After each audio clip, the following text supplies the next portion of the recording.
What is up, everybody? My name is Matt, and I believe everyone has the ability to take professional looking photos, and all you need is your phone. Each week, I'm gonna provide you with one tip, something that I think about every time I take a photo.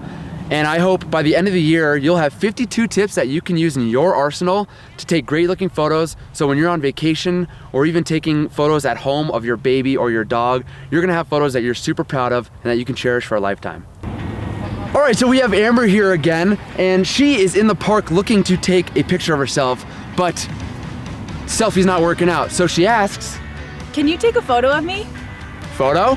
I can do that. So she hands me her phone, hands me, and that brings us to tip number 2. Tip number 2 is going to be getting Amber facing the light. So I see a lot of mistakes where people, again, just take out their phone and the subject is backlit. So let's take a look at what that looks like. Okay guys, so why do we want to get our subject to face the light? You can already tell from this shot right now that if the sun is behind you, it's going to create a silhouette on your subject. Or if you already know, tip coming soon, how to adjust the exposure on your phone, you can get your subject lit up, but that's gonna ruin the background. So obviously Amber is in this park and asked me for a picture because she loves the background. So we want to get her into light. So let's do that. So we're gonna get Amber back facing the light. And depending on the time of day, we don't wanna face them directly into the sun. Otherwise, they're gonna smile like this, which is how I normally smile. Most people smile with their eyes open. So let's not face them directly in the light, but maybe we can have them facing, yeah, so face me.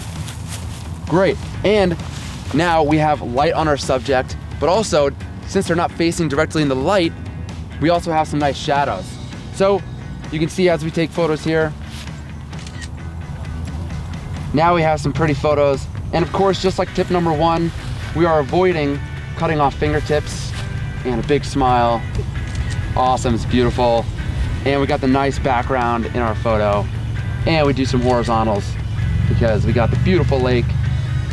And bam, and that's how we take some beautiful photos getting our subject facing the light. Okay guys, I hope you like tip number 2. Come back next week when we talk about proper lighting indoors. If you like the video, like, subscribe, follow me, hit the bell so you can have photo tips at your fingertips. Right? And also don't forget, DM me on Instagram, send me your photos, send me any questions. I wanna build relationships with you guys. So hit me up, don't be afraid, there are no stupid questions, and I will see you next week. Peace! Okay. Are those donkeys or horses? That's a mini donkey. Wow, that's awesome.